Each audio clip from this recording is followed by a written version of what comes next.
question, something related to this, but what we leniencies about cooking meat with non-dairy cheese that has even a Pareve stamp on it when you're by yourself? Okay, so that's what he actually said in the notes, but he did not have continuation.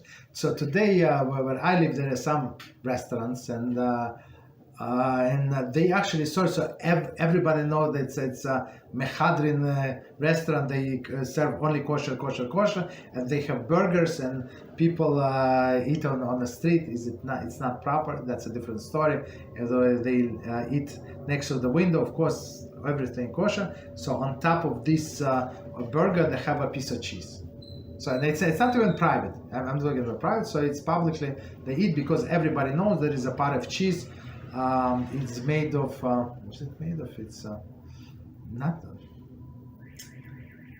tofu or something like it's not from milk. Of course not. So I never tasted this cheese. I don't eat it, but some like people try like they like something that is not allowed, like something that's forbidden. But now they found a way, and it looks like you're not separated from society. Right? But the way I understand this cheese, like taste of the cheese, I just it's my opinion. I never tasted the cheese. It's not the same taste as a cheese from milk. Maybe it's close, but not it's not. Okay. So I mean, if you want to do it privately, there is no problem.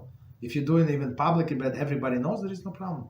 If you announce, for example, you have guests over, and you said, guys, I'm going to serve. So some people would refuse. I would not eat because for whatever reason. I don't want like once you start going in a different direction, so maybe I don't know. Try to stay away.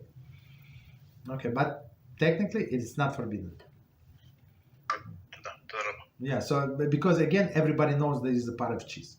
It's not like plus if you tell them, and if you're in a restaurant, in restaurants, of course, I mean it's like they would not do it. Okay.